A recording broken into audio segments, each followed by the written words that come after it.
Hello and welcome to The Menu, Monocle Radio's food and drink program. I'm your host, Chiara Rimella. Coming up, we sit down with the author looking to open up the door to her Japanese home kitchen. I mean, everyone loves fried chicken, and Japanese fried chicken is so good because it's marinated with ginger and garlic and soy sauce, and then you double fry it, and it's so juicy, and I always make an extra batch to have it the next day. Also on the programme, we visit this year's edition of the London Coffee Festival. Plus, our in-house wine expert crowns her Wine of the Month. All that here in a menu on Monocle Radio.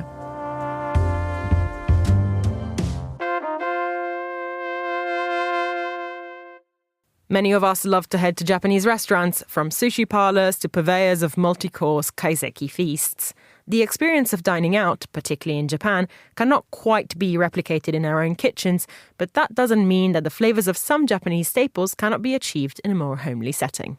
Author Millie Tsukagoshi Lagares is determined to spotlight the side of the cuisine that normally takes place in the cosy confines of the home kitchen, to prove that many of the recipes at its heart are not only comforting, but can be extremely easy to execute.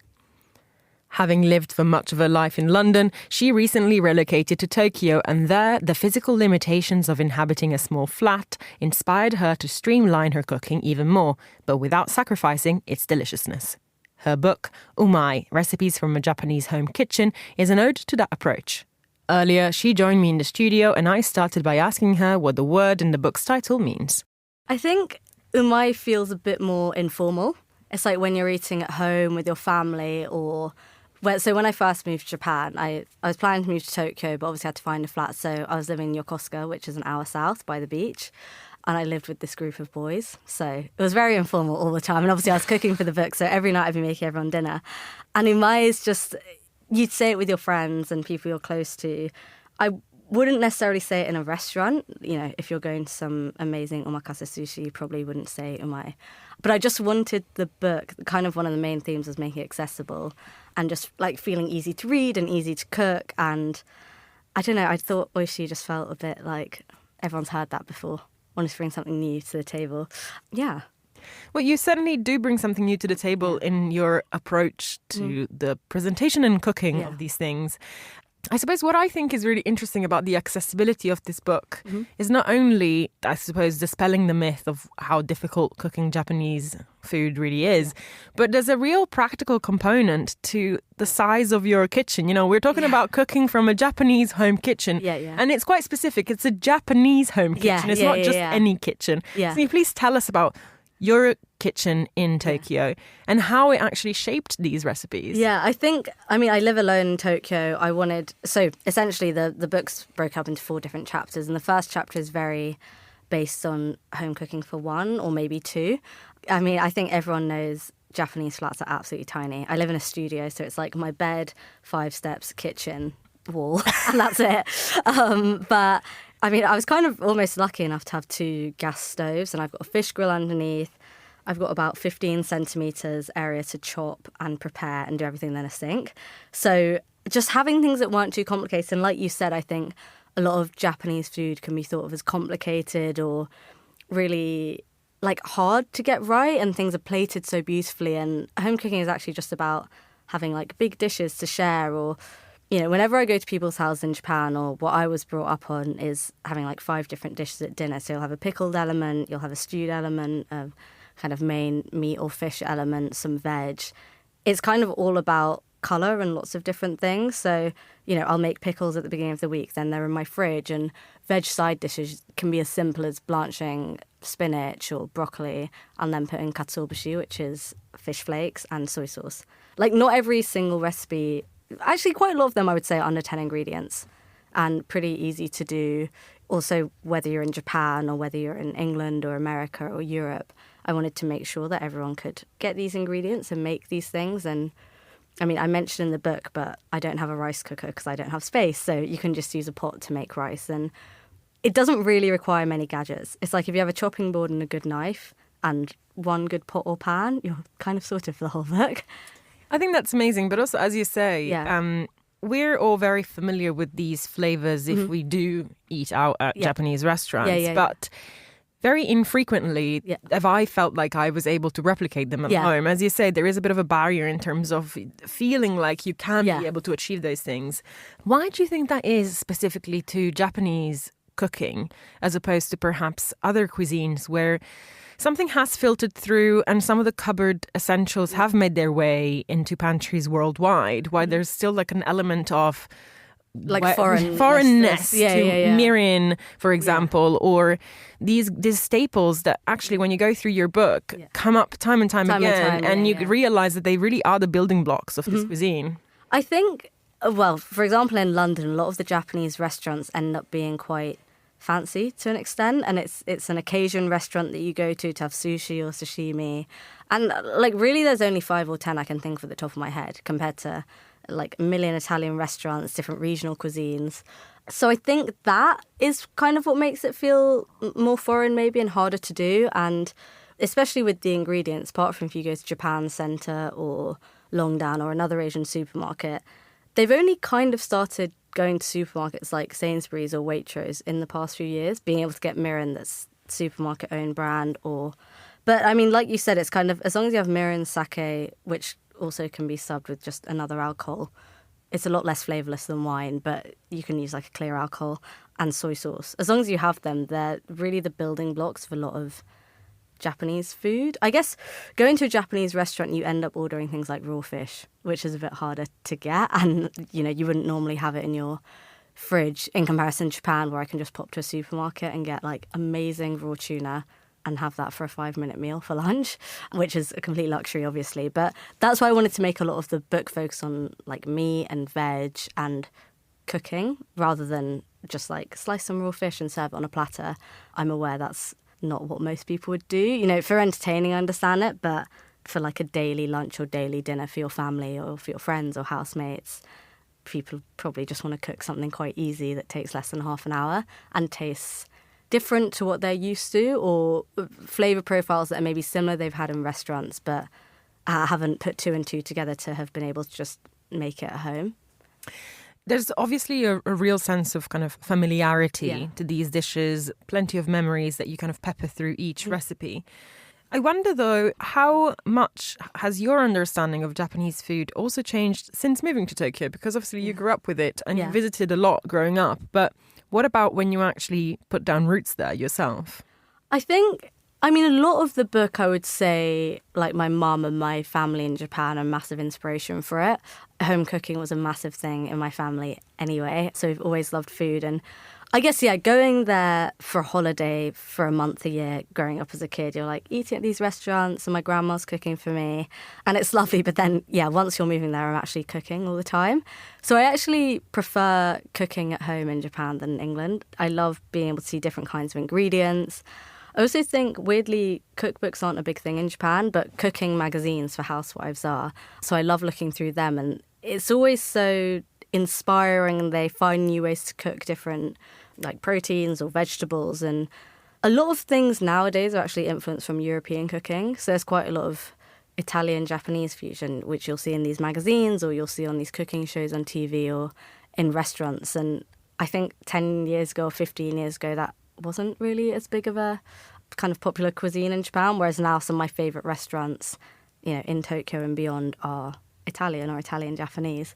So I think in both ways, for England and in Japan, they're kind of both open to the cultures more and getting influence from them. Well, there are lots of great classics on these pages and they look incredibly appetizing. I wonder, where do you see your voice in this? Where do you think your presence is in this book, in your approach to recipes, in the kind of things that you've chosen? Because yes, it's a bit of a kind of a hit list of what you really want to be eating at your izakaya or at home or the great classics. But where is your voice in all of it and your presence in it? I think a lot of it, well, I guess for about 50% of the book were recipes that everyone in Japan can make. Something like, I don't know, fried chicken or gyoza or some kind of noodle. I didn't feel like there were really many books. There's probably only a couple of authors that are doing Japanese home cooking in the Western world. A lot of it tends to be books about entertaining or the small snacks in Japanese. And I just wanted to do things that everyone can make in Japan and that are not even recipes, really. You just kind of know them off the back of your hand. But the twists that my family would have within them. But the point of the book was really to be a handhold and a starting point for a lot of people. You know, whether you're a chef that loves cooking anyway or cooks at home a lot, or even if you're not and feeling less confident about it, I kind of wanted this to just be a start, that a lot of cooking really is about intuition. And, you know, these are flavour combinations that I like, but I understand maybe you can't find ponzu in your local supermarket, so just use soy sauce and lime instead or something. So I guess the ease and accessibility was the main thing that I wanted to show, because that's my approach to cooking. And, you know, I love looking through cookbooks and reading them, but I don't necessarily step by step follow every single recipe I see online or in a book. Well, shall we flick through the book and actually find a few recipes that, I don't know, really speak to you, that I suppose really embody this approach, and all of them, the photography is stunning. Yeah. I would just quite like for you to direct us to what's on our ideal menu. I mean, if I was cooking for people, I would cook from the izakaya chapter, and that's the one that I've used the most, even for myself. I use the book, but something like the fried chicken, the karaage, it's a winner every time. I mean, everyone loves fried chicken, and Japanese fried chicken is so good because it's marinated with ginger and garlic and soy sauce, and then you double fry it, and it's so juicy, and I always make an extra batch to have it the next day. I love that. The recipe before that, I think the page before that, is sui gyoza, which is boiled gyoza. Sorry, I think it's a couple pages before. And you have it with chili oil and ponzu. So my one has chicken and spinach and garlic in it, but like I said, this is kind of a starting point if you want to do pork and cabbage in it, or if you don't eat pork, you can do lamb. You can do like a spiced lamb version. Just so easy. A lot of these recipes, even in the izakaya chapter, I kind of bulk make. So I'll make 100 dumplings, put them in my freezer, and then when I want to eat something really quick for dinner, like probably the day I fly back to Japan, I will have no energy to cook, but I freeze the dumplings in the freezer so I can just boil them, have them with chili oil, and it's a 5-minute dinner. Millie Tsukagoshi Lagares there, speaking to me at Midori House. This is the menu. Next, we're in London to visit the latest edition of the city's Hallmark Coffee event.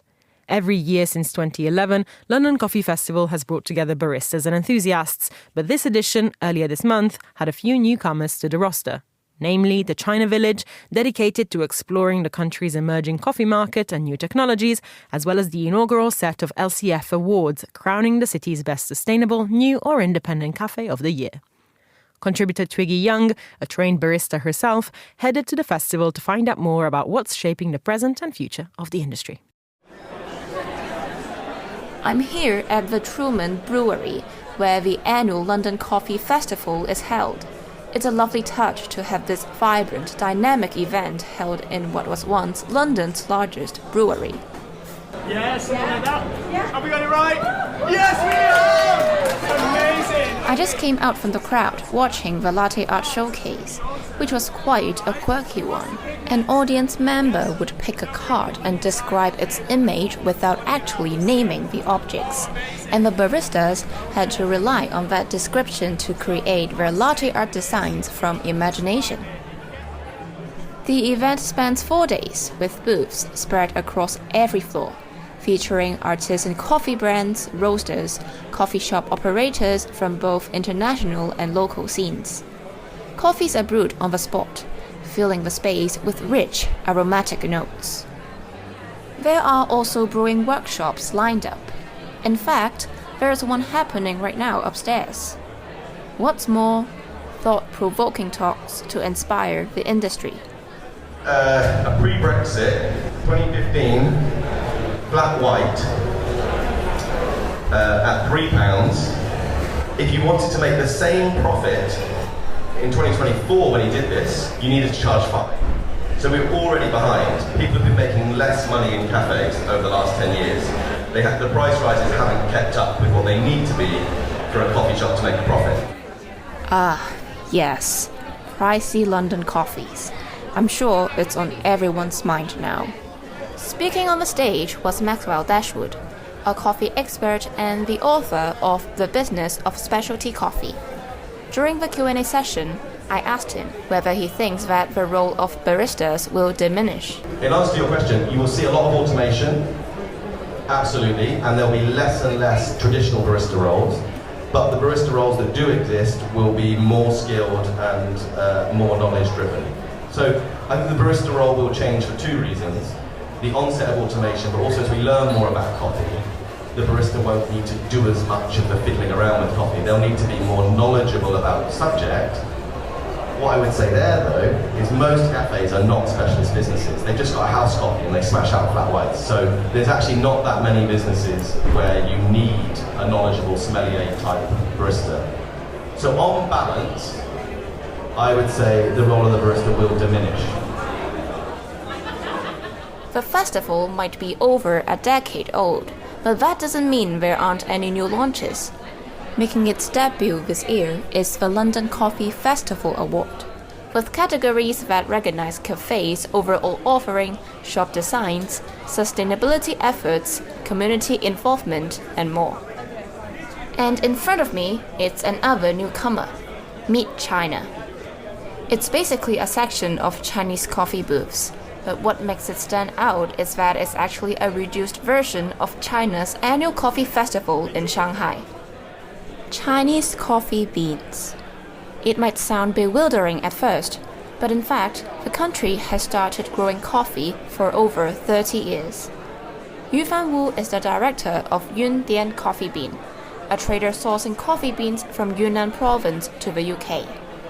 Originally, all the Yunnan coffee was used by Starbucks in their blend, so nobody knows Yunnan is in Starbucks blend.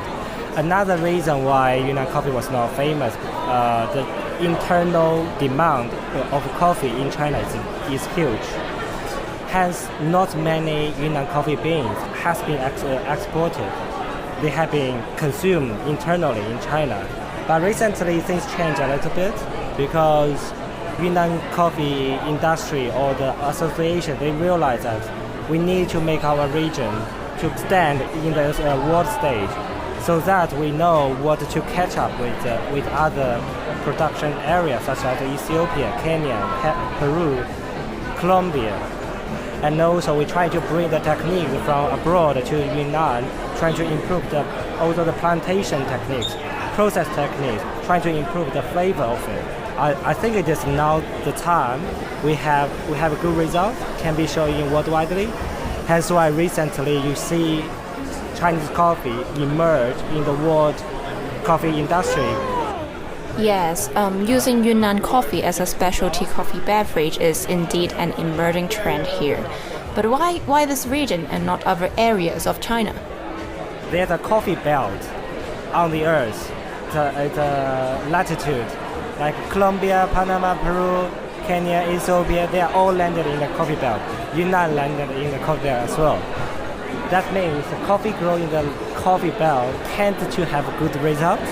I don't know why, but there are more scientific research behind it. Within 1 year, we have been able to sell to 40 different coffee brands locally in UK. And the reaction from my client is very positive. A lot of their customers really like the flavor of Yunnan coffee because it do have its own characteristics. So what are the characteristics you're thinking of, especially around its flavor profiles when comparing to the more common sources like Africa and South America? I would say sweetness. Generally speaking, the coffee grown in Yunnan, they tend to have high sweetness. I have done the test last year.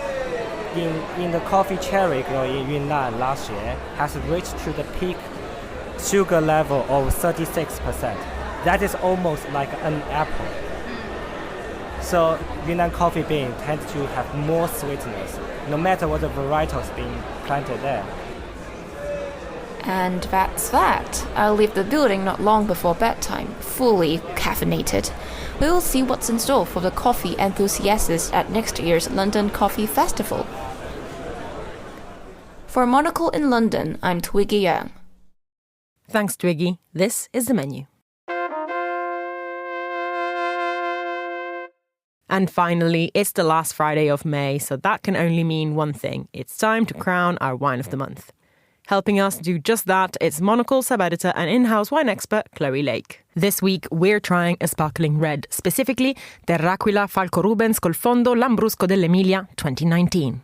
Chloe, welcome back to the studio. What a joy to have you here. We're talking about possibly the trendiest segment in the wine world right now, at least if you want to frequent the natural bars of East London. That is sparkling reds. Now, a category that perhaps in the past wasn't looked upon with much favour, but now super trendy. Why?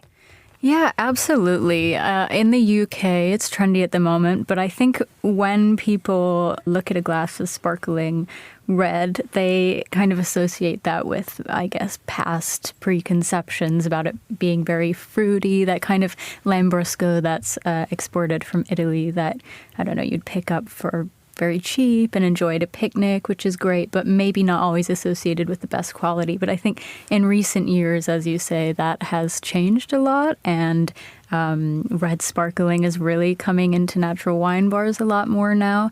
But despite the kind of negative reception, sparkling red is actually something that is made very well, especially in Italy and Australia. And it's not something that's necessarily new either. It dates back a long, long time ago. And it might surprise maybe some listeners to hear that kind of sparkling red comes in a lot of different flavor profiles. So it's not always super fruity. And the wine that we're going to be trying today, for example, is more of a kind of earthy, maybe less fruit-led and very dry. So more in the style of champagne, but in a red, which is very interesting. So you mentioned the Lambrusco, which speaks to my heart, because truly it is associated even in the Italian psyche with sort of like going to a very, very kind of popular fair and having like a panino with mortadella and a glass of Lambrusco and like generally like a plastic glass, you know, one of those white ones. Why has it changed? Have producers just increase their quality, or has there always been a production of high quality in certain regions, but perhaps it just wasn't exported or it wasn't recognized? How did the shift happen? That's a great question. I think there always has been an element of quality to it, but because it gained this reputation of being very cheap, it wasn't really looked into much further. It was kind of surface level. This is what it is, and therefore it's not of a high quality. But yeah, as I say, goes back a really long time that people have been making sparkling red in the same way that champagne is made. So that fermentation, the second fermentation takes place in the bottle, and you get that lovely, rich bubbliness. Yeast is added, so it's very bready. There's definitely a lot of kind of better quality reds. And I think with the shift in visibility, so more of that is now coming to wine bars, as you say, and people are seeking out the more interesting types of reds and not only that kind of fruit-led type. So what do we have in front of us? You said that it's sort of like a champagne but red. So what are we looking at? Yeah, it is. We're looking at something from Emilia-Romagna. It's from a winery called Terraquila. Did I say that right? I couldn't fault it. Oh, from an Italian. Wow. So yeah, it's from this lovely winery in the mountains, kind of between Modena and Bologna. And they use this ancestral method that I've kind of talked about to make this wine, which is really interesting, where the wine is kind of bottled before the end of the fermentation without any additions or anything. And that makes it a really special wine. And also the fact that it comes from this region means that it's very acidic, it's very punchy, so perfect for kind of having outside with some salami maybe to kind of cut through the fat, enjoy on a summer's day. I think it's a really interesting wine. So I'm not fully sure of what to expect, in the sense that when you mentioned that it is vinified a bit like a champagne, in my head I'm like, is it going to taste like a slightly stronger kind of rosé champagne, or is it going to be like a red with fizz in it? Like, where does the predominant flavour profile come from? I think this is definitely more on the side of red with fizz, and interestingly harks back to the history that Italy has with making red sparkling wine, which is amazing. It's kind of that darker, more savory offering, which is great, and yeah, excited to try it. Well, as if on cue, perhaps we should get it on the glass. We should try it, yes. Listen to that fizz. Oh, yeah.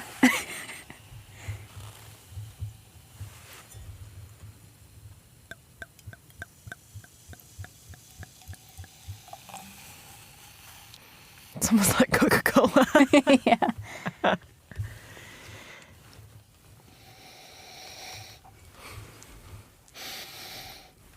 Wow, this is really bright, actually. It's very bright, and it's also very earthy, but there is some red fruit there, which is kind of typical. And a thing about Lambrusco wines is that they're usually sweeter than champagne, but you might not notice that because of the kind of tannins and the body and the structure behind it. So it'll be interesting when we try it, whether we can taste that or whether it does appear very dry as it smells. I'm going to give it a sip. Are you going to give it a sip? Oh, absolutely.